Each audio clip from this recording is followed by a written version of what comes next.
Hello students, so last लेक्चरला आपण section 12 subsection 2 आणि section 13 subsection 2 बघितला होता. या लेक्चरला आपल्याला सेक्शन 12 सबसेक्शन 3 आणि सेक्शन 13 सबसेक्शन 3 तसंच दोन्ही सेक्शन्स मधले चौथे जे सबसेक्शन्स आहेत म्हणजे रिव्हर्स चार्ज आणि सप्लाय ऑफ व्हाउचर्स, ह्या ज्या दोन केसेस आहेत त्या कव्हर करायच्या आहेत. सो आपण रिव्हर्स चार्ज पासून सुरुवात करूया. तर थोडं रिव्हर्स चार्ज पासून सुरुवात करताना आपल्याला ही एक गोष्ट मुळामध्ये लक्षात ठेवायला हवी की बेसिकली जेव्हा रिव्हर्स चार्ज आपण म्हणतो तेव्हा आपण रेसिपियंटच्या पोझिशनला आहोत. In ordinary cases we are suppliers and at that time we are liable to pay tax to the government, so we are deciding or determining time of supply from point of view of supplier. पण reverse चार्जच्या केसमध्ये मात्र आपण directly गव्हर्नमेंटला टॅक्सचं payment करणार आहोत आणि फक्त त्या गुड्स किंवा सर्व्हिसेसचं कन्सिडरेशन जे आहे ते सप्लायरला पे करणार आहोत. त्यामुळे जेव्हा रिव्हर्स चार्ज ऍप्लिकेबल होईल तेव्हा रेसिपियंट गव्हर्नमेंटला टॅक्स पे करण्यासाठी लायबल असेल. त्यामुळे जेव्हा तुम्ही टाइम ऑफ सप्लाय चेक करणार आहात तेव्हा तुम्हाला रेसिपियंटच्या पॉइंट ऑफ व्ह्यूने विचार करायचा आहे.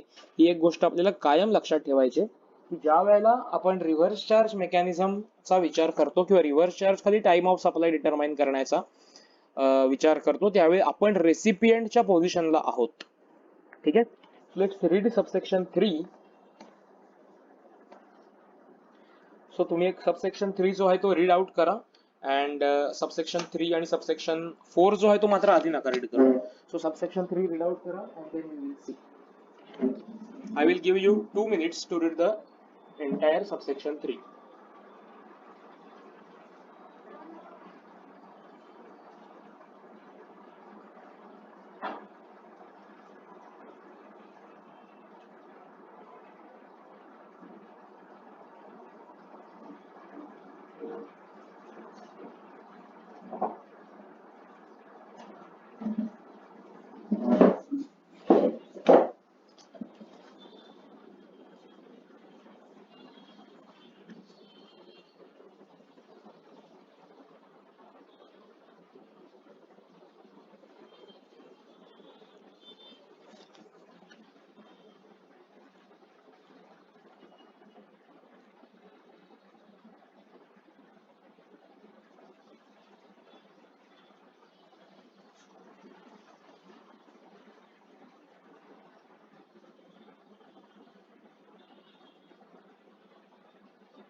Okay, so let's start.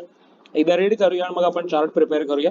In case of supplies in respect of which tax is payable और liable to be paid on reverse charge basis, the time of supply shall be the earliest of the following dates, namely the date of receipt of goods or the date of payment as entered in the books of accounts of the recipient म्हणजे the person who is liable to pay म्हणजे आपण स्वतः, or the date on which the payment is debited in his bank account whichever is earlier. आता जेव्हा आपण supplier होतो तेव्हा हाच क्लॉज तुम्ही जर वाचला असेल तर डेट ऑफ पेमेंटचा क्लॉज काय सांगितलेला होता की date of receipt of payment, ज्यावेळी आपण बुक्स मध्ये रिसीटची एंट्री करतो किंवा ज्या वेळेला आपल्या बँक अकाउंट मध्ये ती अमाऊंट ऍक्च्युअली क्रेडिट होते. आता या ठिकाणी आपण रेसिपियंट्स आहोत, so actually we are going to pay the amount. त्यामुळे ज्यावेळी आपण बुक्स मध्ये ती अमाऊंट पे केल्याची एंट्री करतो किंवा ज्यावेळी आपल्या बँक अकाउंट मधून ती अमाऊंट ऍक्च्युअली डेबिट होते, बरोबर कॉन्व्हर्स क्लॉज आहे त्या फॉरवर्ड चार्ज मधल्या डेट ऑफ पेमेंटची जी तारीख होती त्याचा बरोबर कॉन्व्हर्स क्लॉज हा आहे. So date of payment as entered in the books of accounts of the recipient or the date on which the payment is debited in his bank account. हीच म्हणजे कोण? रेसिपियंटच्या बँक अकाउंट मध्ये, कारण आपण इथे रेसिपियंटच्या पॉइंट ऑफ व्ह्यूने time of supply ठरवतोय.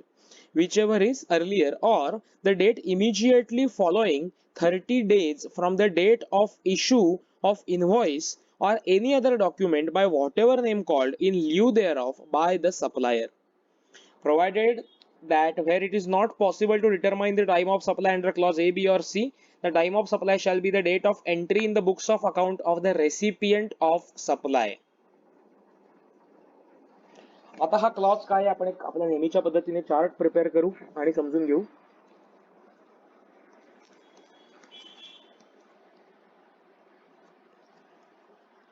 time of supply and a reverse charge in case of goods.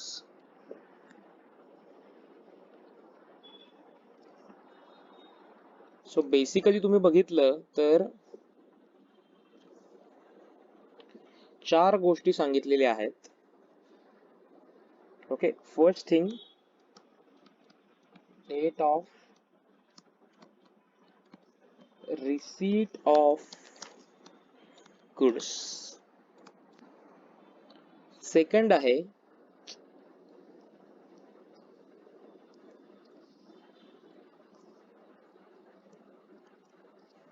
Date of payment. या डेट ऑफ पेमेंट ऍक्च्युली आपण कशी डिटरमाइन करतो? Date of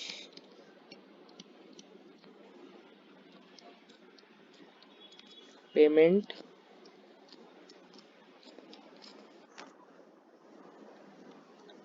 in books or date when amount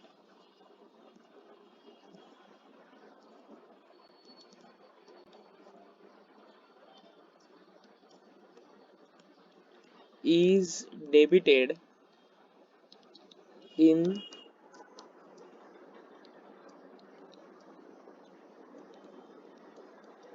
bank account. ठीक आहे, थोडं अक्षर इथे काहीतरी टेक्निकल याच्यामुळे थोडं खराब येत आहे. येस, डेट ऑफ पेमेंट ह्याच्यापैकी जी अर्लियर असेल ती. थर्ड थिंग, जर हेही पॉसिबल नाहीये, थोडं आपण चार्ट एक्सटेंड करूया. सो हेही पॉसिबल नाहीये तर 31st डे. काय म्हटलं इथे? The date immediately following 30 days from the date of issue of invoice or any other document. So 31st day from date of issue of invoice or other document by supplier. महत्वाचं काय आहे या ठिकाणी की सप्लायरने ज्या दिवशी इनव्हॉइस इश्यू केलेला आहे त्या दिवसापासून 31st डे. आता इथे कायम लक्षात ठेवा की आपण रेसिपियंट आहोत आणि रिव्हर्स चार्ज ऍप्लिकेबल आहे, म्हणजे सप्लायर प्रत्येक वेळी जीएसटी अंडर रजिस्टर्ड असेल असं नाही. त्यामुळेच त्यांनी असं सांगितलेलं आहे की एकतर इनव्हॉइस किंवा any other document, may be तो काहीतरी चलन इश्यू करेल, तो काहीतरी पावती इश्यू करेल, तो काहीतरी कॉमन बिल इश्यू करेल, because he is not binding with invoicing provisions of GST law ना. There might be possibility that supplier is not registered. आणि मग आपण बघितलंय की आरसीएम मध्ये, आरसीएमच्या ज्या प्रोव्हिजन्स आहेत इनव्हॉइसिंगच्या, त्यामध्ये की रिव्हर्स चार्ज मध्ये सप्लायर रजिस्टर्ड नसेल तर रेसिपियंटलाच इनव्हॉइस रेज करायचं आहे इनवर्ड सप्लाय साठीचं. म्हणजे आपल्या परचेस साठी, आपण ज्या सर्व्हिसेस परचेस करतोय त्यासाठी इन सिंपल लँग्वेज आपल्यालाच इनव्हॉइस रेज तयार करायला लागणार आहे. सो म्हणून इथे म्हटलेलं आहे की 31st day from date of issue of invoice और other document by the supplier. So supplier जी काही कच्ची पावती इश्यू करेल, जे काही इनव्हॉइस इश्यू करेल, जर सप्लायर रजिस्टर्ड असेल आणि रिव्हर्स चार्ज ऍप्लिकेबल असेल तर सप्लायर व्हॅलिड इनटॅक्स इनव्हॉइस इश्यू करेल. पण जर सप्लायर रजिस्टर्ड नसेल तर तो काहीतरी सिंपल इनव्हॉइस इश्यू करेल किंवा काही पावती इश्यू करेल. तिथपासून 31 दिवसांनी आपल्याला टाइम ऑफ सप्लाय जो आहे तो अज्युम करावा लागेल. हेही जर नसलं, आता ह्या 3 डेट्स पैकी म्हटलेलं आहे whichever is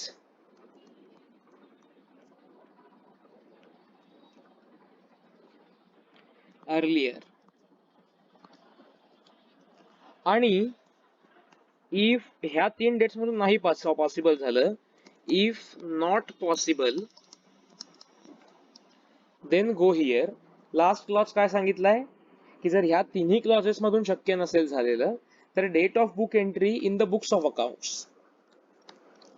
date of book entry in books of रेसिपियंटच म्हटले इथे, मगाचं लॉजिक लावू नका, कारण मगाशी काय म्हटलं होतं, जेव्हा तुम्ही रिव्हर्स चार्ज सर्व्हिसेसच्या केसमध्ये बघत होता की ज्यावेळी सप्लायरच्या बुक्सवरून आयडेंटिफाय होत नाहीये तर रेसिपियंटचं बुक्स बघायला सांगितलं होतं, पण इथे तुमच्याच बुक्स ऑफ अकाउंट्स मध्ये बघायला सांगतायत. लक्षात येत आहे का? इथे जर का तुम्हाला date of issue of invoice किंवा हे ज्या सगळ्या ह्या 3 क्लॉजेस मध्ये जर तुम्हाला आयडेंटिफाय होत नसेल, तर सप्लायरचे बुक्स नाही बघा सांगितलं. त्यांनी सांगितलं की रेसिपियंटच्याच बुक्स ऑफ अकाउंट्स मध्ये जी काही एंट्री दिलेली आहे ती तुम्हाला चेक करायची आहे. ह्याचं कारण का? तर बेसिकली एक गोष्ट लक्षात घ्या की तुमचा सप्लायर अनरजिस्टर्ड असणार आहे. मग supplier books of accounts maintain करेल नाही करेल माहिती नाही, सप्लायर ट्रेस होऊ शकेल नाही होईल माहिती नाही, म्हणून मग शेवटी ते पुन्हा रेसिपियंटचा म्हणजे आपल्याच बुक्स ऑफ अकाउंट्स मध्ये आपण जेव्हा एंट्री करतो तेव्हा रिव्हर्स टाइम ऑफ सप्लाय जो आहे तो अज्युम करावा लागेल. मग तुमच्या मनामध्ये प्रश्न येईल की डेट ऑफ बुक एंट्री जे आहे डबल दिसतंय, पण इथेही आम्ही एकदा डेट ऑफ बुक एंट्री बघितलं आणि इथेही आम्ही एकदा डेट ऑफ बुक एंट्री बघितलं. डिफरन्स इज इथे आम्ही पेमेंटची date of entry date of entry of payment in the books बघतोय आणि इथे date of entry of that service in our books बघतोय. Simple, there are two different entries. Say for example मी transportation service घेतली goods transport agency कडून. So transportation is my expenditure account. तर हे सगळं 11वी-12वीचं शिकवायला लावू नका. So transportation account debit to से for example Sudarshan transport private limited. ते ट्रान्सपोर्ट एजन्सी आहे. ओके, किंवा आपण म्हणूया Sudarshan GTA account. Correct. So ही एक एंट्री आहे. जेव्हा मी पेमेंट करतो तेव्हा ती एंट्री काय असणार आहे की Sudarshan GTA account debit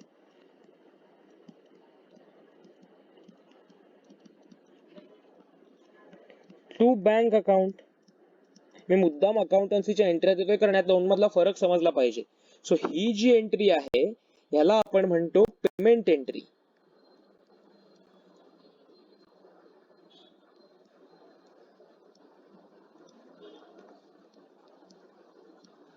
so ही एक्सपेक्टेड आहे तुमच्या इथे या 4 पॉइंट ऑफ व्ह्यूला जेव्हा तुम्ही डेट ऑफ पेमेंट ठरवता त्या वेळेला, आणि ही जी एंट्री आहे सर्व्हिसची ती तुमच्या इथे एक्सपेक्टेड आहे. ठीक आहे, दोन गोष्टीतला फरक समजला. ज्यावेळी तुम्ही डेट ऑफ पेमेंट असर्टन करताय तेव्हा तुम्ही date of payment in the books of accounts refer करता, आणि जेव्हा या तिन्ही मेथड्सनी तुम्हाला हे नाही करता येत, आयडेंटिफाय नाही करतायत, मग तेव्हा तुम्ही जेव्हा कधी एक्सपेंडिचर तो बुक केला असेल किंवा तो इनवर्ड सप्लाय तुम्ही बुक केला असेल, ती डेट ऑफ एंट्री किंवा ती बुक एंट्रीची डेट तुम्हाला टाइम ऑफ सप्लाय म्हणून डीम करावी लागेल. लक्षात येतंय? सो गुड्सच्या केसमध्ये तुम्हाला एक तर date of receipt of goods. आता तुम्ही म्हणाल date of receipt of goods कसं चेक करायचं? इथे गुड्स रिसीट नोट GRN नावाची कॉन्सेप्ट असते. तुम्ही कुठेतरी कॉस्टिंग मध्ये ऐकलं असेल, मटेरियल्स टॉपिक मध्ये. गुड्स रिसीट नोट किंवा बिन कार्ड सिस्टीम असं काहीतरी तुम्ही ऐकलं असेल, किंवा इन्व्हेंटरी लेजर. आठवतंय का? ते तुम्ही इनवर्ड आउटवर्ड आणि बॅलन्स असं एक लेजर तयार करता, मग ते फिफो वेटेड ॲव्हरेज. सो ते लेजर जे आहे ना ते रेकॉर्ड मेंटेन करावं लागतं जीएसटी मध्ये प्रत्येकाला. सो आयदर तिथून तुम्हाला गुड्स कधी रिसीव्ह झाले ऍक्च्युअली हे आयडेंटिफाय होईल. नेक्स्टली डेट ऑफ पेमेंट तुम्ही कसं बघणार की तुमच्या पेमेंटची बुक एंट्री मधली बुक्स मधली डेट काय आहे, किंवा तुमच्या बँक अकाउंट मधून ती अमाऊंट केव्हा ऍक्च्युअली डेबिट झालेली आहे. अँड लास्टली सप्लायर जे काही कच्चं पावती, चलन, इनव्हॉइस जे काही रेस करेल त्याला त्यांनी any other document for what ever name called असं मुद्दाम म्हटलंय, कारण या ठिकाणी सप्लायर रजिस्टर्ड असेलच असं नाही. सो इन दॅट केस ह्या जर 3 केसेस आमच्याकडे असतील तर त्यापैकी जी कुठची केस पहिली झाली असेल त्या डेटला टाइम ऑफ सप्लाय येईल. जर ह्या तिन्ही केस मधनं आम्हाला आयडेंटिफायच होत नाही, हे आयडेंटिफाय होत नाहीये कसं? आम्ही एक तर इन्व्हेंटरी रेकॉर्ड मेंटेन केलं नाहीये त्यामुळे आम्हाला date of receipt of goods identify होत नाहीये. सेकंड थिंग, आम्ही पेमेंटच केलं नाहीये त्यामुळे पेमेंटची एंट्री काय म्हणा किंवा बँक अकाउंट मधून ते डेबिट झालेले हाही विषय येत नाही.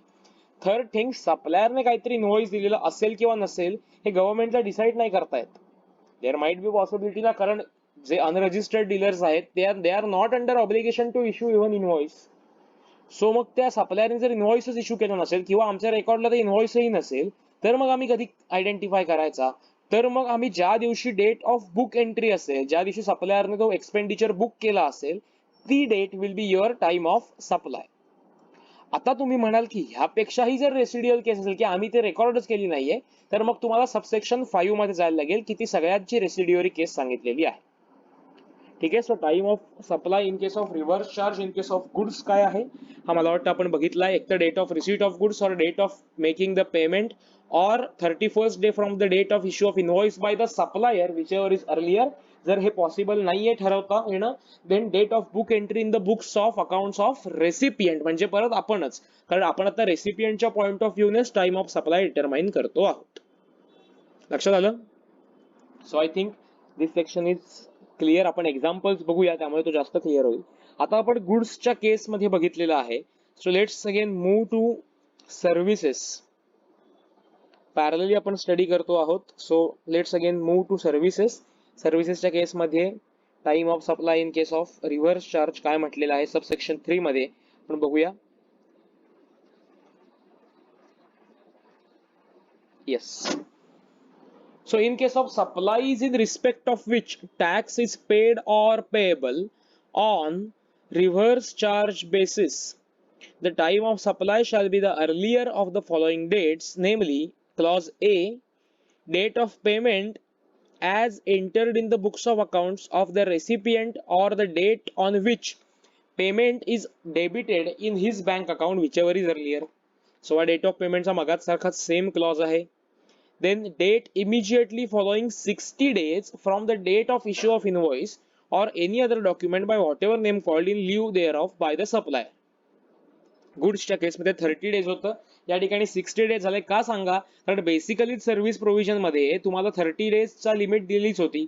सो ती गुड्स पेक्षा 30 डेज जास्त असणार. सो गुड्सच्या केसमध्ये 31st डे आहे, तर सर्व्हिसेसच्या केसमध्ये रिव्हर्स चार्जच्या केसमध्ये 61st डे जो आहे तो टाइम ऑफ सप्लाय होईल.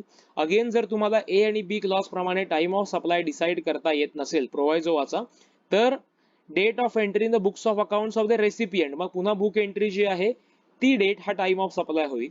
या ठिकाणी तुम्हाला एक क्लॉज कमी दिसतोय, date of receipt of goods. ह्याचं कारण का? तर सर्व्हिसेस या इनटँजिबल नेचरच्या आहेत, त्यामुळे सर्व्हिसेस एक्झॅक्टली कधी रिसीव्ह झाल्या हे इन पॉइंट ऑफ टाइम, म्हणजे जसं गुड्स तुम्ही सांगू शकता की ओके या दिवशी तुमच्या फॅक्टरीमध्ये गुड्स एंटर झाले, तसं सर्व्हिसेसच्या केसमध्ये सांगता येत नाही, आणि म्हणूनच इथे date of receipt of service हा क्लॉज घातलेला नाहीये. पण ह्या ठिकाणी एक प्रोव्हायझो घातलेला आहे. काय आहे? Provided further that in case of supply by associated enterprise where the supplier of service is located outside India, the time of supply shall be the date of entry in the books of recipient of supply or a date of payment whichever is earlier. काय म्हटलंय? Provided further that in case of supply by associated enterprise where the supplier of service is located outside India, the time of supply shall be the date of entry in the books of account of the recipient or the date of payment whichever is earlier. म्हणजे इथे थोडक्यात त्यांना 60 डेजचा जो काही benefit द्यायचा आहे तो त्यांनी इथे दिलेला नाहीये, कारण इथे सप्लायर जो आहे ती तुमचीच एंटिटी आहे. त्यामुळे सप्लायरने इनवॉइस दिल्यापासून 60 दिवस थांबण्याची गरज नाही, because supplier is your associated enterprise. फक्त पॉईंट एवढाच आहे की तो आउटसाइड इंडिया लोकेटेड आहे, त्यामुळे त्याला GST tax invoice provisions applicable होणार नाही. सो या केसमध्ये date of date of book entry or date of payment, म्हणजे थोडक्यात डेट ऑफ पेमेंटच ऍक्च्युअली. पण काय म्हटलंय बघा की date of entry in the books of accounts of recipient or date of payment whichever is early. आता date of payment म्हणजे काय? Again date of payment of म्हणजे date of payment of book entry or date on which the amount is debited in our bank account. लक्षात येते? So तुम्ही जर बघितलं तर time of supply in case of goods आणि time of supply in case of services हे जे clauses आहेत ते परत सिमिलर ग्राउंड्स वरती चालतात. आपण अगेन जसा कंपॅरेटिव्ह मगाशी चार्ट प्रिपेअर केला होता time of supply of goods साठी, तसाच time of supply of services साठी चार्ट प्रिपेअर करूया. So it will be better for understanding.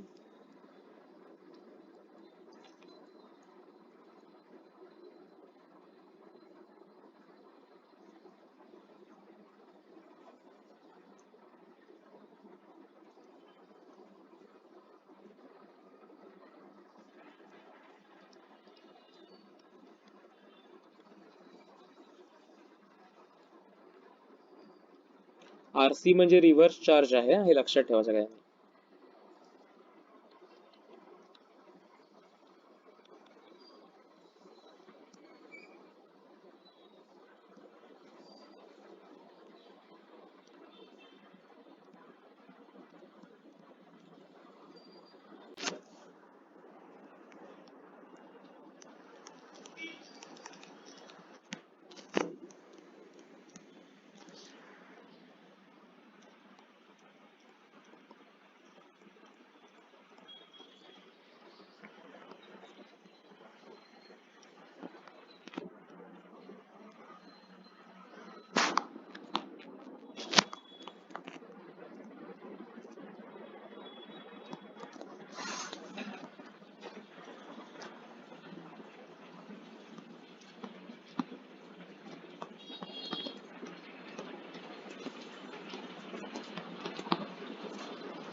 Special केसचा चार्ट आपण थोडा एक्सटेंड करूया इकडे, और थोडी जागा शॉर्ट पडते आपल्याला इथे.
Okay, so I think we are very clear with these two clauses. जर असोसिएट आपलीच एंटिटी असोसिएटेड एंटरप्राइज आहे की जी आउटसाइड इंडिया सिच्युएटेड आहे आणि त्यांनी जर आपल्याला सप्लाय केला असेल तर तो इम्पोर्ट ऑफ सर्व्हिस होईल. आणि मग त्याच्यावरती, म्हणूनच इम्पोर्ट ऑफ सर्व्हिस तुम्हाला आठवत असेल ना, तर तुम्हाला charging section, sorry, scope of supply ठरवताना इम्पोर्ट ऑफ सर्व्हिस इन्क्लूड केलेलं होतं. आठवतंय का इम्पोर्ट ऑफ सर्व्हिस?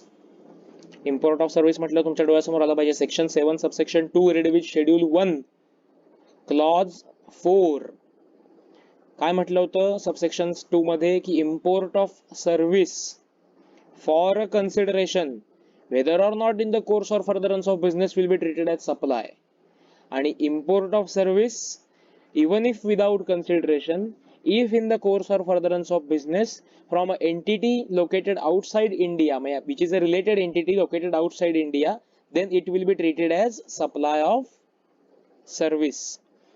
या दोन्ही केसेस तुम्हाला आपण एक चार्ट प्रिपेअर केलेला होता आपल्या बुक मध्येच, थोडक्यात मॉड्यूल मध्ये दिला होता, तो आपण रेफर केला होता, तुम्हाला आठवत असेल तर. ठीक आहे, so it was a brief revision of import of service. So म्हणूनच इम्पोर्ट ऑफ सर्व्हिस जी आहे ती टॅक्सेबल केलेली आहे, कारण त्याच्यावर आपल्याला रिव्हर्स चार्जच्या अंडर रेसिपियंटला टॅक्स पे करायला लागतो. सो जर सप्लायर ही आपली असोसिएटेड एंटरप्राइज आहे आउटसाइड इंडिया आणि रेसिपियंट इंडियामध्ये असेल तर time of supply under reverse charge काय येईल? ज्या दिवशी डेट ऑफ पेमेंट असेल ती डेट, किंवा ज्या दिवशी डेट ऑफ बुक एंट्री असेल ती date, whichever is earlier. लक्षात येत आहे? सो टाइम ऑफ सप्लाय मध्ये दोन केसेस येणार, एक तर ऑर्डिनरी केसेस आणि एक स्पेशल केस. सो हा चार्ट जर तुम्हाला चांगला वाटला तुमच्या बुक्स मध्ये कुठेतरी उतरवून घ्या, सो दॅट तुम्हाला रिव्हिजन करताना थोडा बरं पडेल, फास्ट होईल. सो तुम्ही दोन्ही चार्ट आता एकदा नजर टाकली, टाइम ऑफ सप्लाय ऑफ गुड्सच्या केसमध्ये काय प्रोव्हिजन्स आहेत आणि टाइम ऑफ सप्लाय ऑफ सर्व्हिसेसच्या केसमध्ये काय प्रोव्हिजन्स आहेत, तुम्हाला लक्षात येईल की इथे date of payment of entry आणि डेट ऑफ पेमेंट एंट्री आणि date of debit in bank account हे इथेही होतं, इथेही आहे. इथेही 31st डे होता, इथे 61st डे आहे, एवढाच डिफरन्स आहे. आणि इथे date of receipt of goods होतं, इथे मात्र date of receipt of goods नाहीये. ह्याचं कारण सर्व्हिसेसची फिजिकली रिसीट मिळत नाही किंवा आयडेंटिफाय करता येत नाही. लक्षात येतंय? So let's see some examples on reverse charge. I think provisions आपण बऱ्यापैकी कव्हर केलेले आहेत.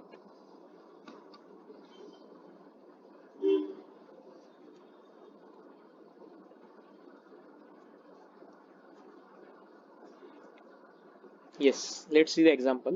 Illustration 3, determine the time of supply from given information. May 4, supplier invoices the goods taxable on reverse charge basis to Bridge and Company. म्हणजे थोडक्यात सप्लायरने आपल्याला काहीतरी invoice issue केलंय.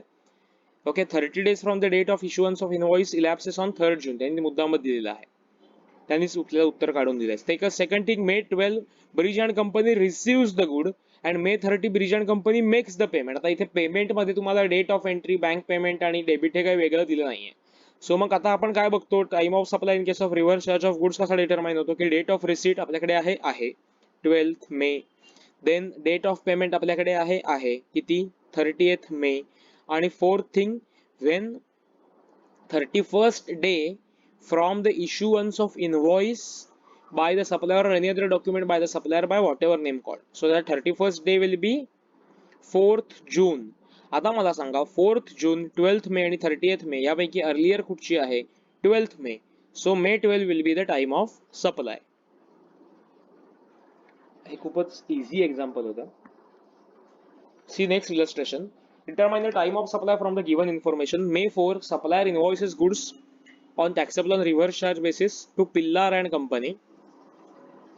30 days from the date of issuance of invoice elapses on 3rd June. Pillar and Company receives the goods which were held up in transit. Okay. And 3rd July ला payment made for the goods. आता मला सांगा की 4th मे ला आम्हाला त्यांनी invoice issue केलं, पण 31st ते आम्हाला डेट ऑफ इनवॉइस नकोय, आम्हाला 31st day from the date of invoice हवाय. म्हणजे या ठिकाणी 4th जून येईल. देन पिल्लार अँड कंपनीला गुड्स केव्हा मिळालेले आहेत? 12 जूनला मिळालेले आहेत, because they were held up in transit. ते ट्रान्झिट मध्ये कुठेतरी होते, त्यामुळे त्यांना 12 जूनला ते ऍक्च्युअली गुड्स आहेत ते रिसिव्ह झालेले आहेत आणि 3 जुलैला त्यांनी पेमेंट केलेलं आहे. आता मला सांगा की या 3 पैकी अर्लिएस्ट डेट कुठची येईल? तर इथे अर्लिएस्ट 4th मे नाही बघायचे, आपल्याला 4th जून कन्सिडर करायचे. सो 4th जून, 12th जून आणि 3rd जुलै या तिन्ही केसेसमध्ये 4th जून ही डेट पहिली येते. त्यामुळे आन्सर मध्ये बघा, here 4th June the 31st day from the date of supplier's invoice will be the time of supply. तो चार्ट लक्षात ठेवला तुम्ही की तुम्हाला कुठचाही आन्सर लिहिता येणार. चार्ट डोक्यामध्ये फिट पाहिजे आपल्या. इथे तुम्हाला एक 1 पेज समरी दिलेली आहे रिव्हर्स चार्टची. सो आपल्याला काय होतं की बऱ्याच ठिकाणी ना पुस्तकामध्ये ह्या चार्ट्स पण इन्कॉर्पोरेट केले, म्हणजे चांगली गोष्ट आहे, बट उगाच आपल्याला पुस्तक 600 पानाचं आहे याचं थोडं प्रेशर येतं. अगेन मी तुम्हाला थोडं एक ऍडवाइस करतो की ज्यावेळी तुम्ही रिव्हिजन कराल, तुम्ही बेअर ऍक्टच्या प्रोव्हिजन वाचत चला, ज्या आपण ऍट द स्टार्ट रीड करतो किंवा कुठची प्रोव्हिजन आपण तिथून रीड करतो आणि मग एक्सप्लेनेशन कडे येतो. कारण तुम्ही जेवढ्या त्या प्रोव्हिजन जास्त रीड कराल तितकी तुम्हाला ती लँग्वेज तुमच्या हातात बसेल, आणि एक्झाम मध्ये जर तुम्ही ती लँग्वेज यूज केली तर it will be nothing like that. तुम्ही जी ऍक्टची लँग्वेज यूज करू शकता, तुम्हाला एक्झॅक्ट तुम्हाला पिन पॉईंट प्रोव्हिजन मांडता आली तर it is very good. So explanation वाचण्याऐवजी तुम्ही काय करा की तुम्ही त्या ज्या प्रोव्हिजन्स दिलेले आहेत त्या रीड आउट करा, आणि इन केस इफ तुम्हाला काही डाऊट असेल किंवा तुम्हाला जर वाटलं की ओके हा मला थोडा एक्सप्लेनेशन पॉईंट वाचतो, मग त्याचं एक्सप्लेनेशन रीड आउट करा. पण रिव्हिजनसाठी बेअर ऍक्टच्या प्रोव्हिजन्स जे आहेत त्यात शक्यतो रीड करण्याची सवय ठेवा. एकतर बेअर ऍक्टच्या प्रोव्हिजन तुम्ही जर कंपाईल केल्या, मी तुम्हाला ते कंपायलेशन देणार 1-2 दिवसातच, तर तुम्हाला ते लक्षात येईल की त्या प्रोव्हिजन्स एक 25-30 पानाच्या पुढे जाणार नाहीत. म्हणजे मुळात तुमचा अख्खा सिलेबस हा 25-30 पानामध्ये कंपाईल होतो. आता रूल्स जर इन्कॉर्पोरेट केले तर थोडं आणखी एक्सिड होतं ते, पण ठीक आहे, रूल्स मी म्हणतो की तुम्ही स्टडी मटेरियल मधनं रीड आउट करा. पण जरी तुम्ही त्या प्रोव्हिजन्स रीड आउट करायला गेलात तरी सुद्धा तुमचं कमी वेळामध्ये तुम्हाला लास्ट डे रिव्हिजन साठी पण त्या बेअर ऍक्ट प्रोव्हिजन्स खूप उपयोगी पडतील. ठीक आहे, ठीक आहे, प्रवचन खूप झालं, आपण 2 इलस्ट्रेशन रीड आउट करूया. So time of supply, the supplier of service. आता ह्या इथे सांगितलं की assume that service is taxable on reverse charge. The supplier of service issues invoice for service provided. There is a dispute about amount payable and payment is delayed and 21st ऑगस्टला payment is made to the supplier. आता मला सांगा की service साठी invoice केव्हा issue केलाय? 4 मे ला. मग 4 मे ला इनवॉइस इश्यू केलं असेल तर आपल्याला in case of time of supply of सर्व्हिसेसच्या केसमध्ये काय सांगितलेलं आहे? एकतर date of payment or 61st day from the date of issue of invoice. So आता 4 मे पासून आपण मगाशी बघितलं की 30 दिवस 3 जूनला संपतात, पुढचे 30 दिवस हे 3 जुलैला संपतात, कारण जून हा परत 30 डेज अ मंथ आहे. म्हणजे 4th जुलै हा 61st डे येतो किंवा ज्या दिवशी पेमेंट केलेला आहे म्हणजे 21st ऑगस्ट. सो 4th जुलै आणि 21st ऑगस्ट मधला पहिला अर्लियर काय आहे तर 4th जुलै. सो अगेन आन्सर बघा की here 4th July will be time of supply. ठीक आहे, it was a very much easy example. Now determine the time of supply from the given information. 4 मे ला काय झालं? A German company issues email informing its associate company ABC Limited of the cost of technical services provided to it, and July 2 ABC transfers the amount to the account of German company.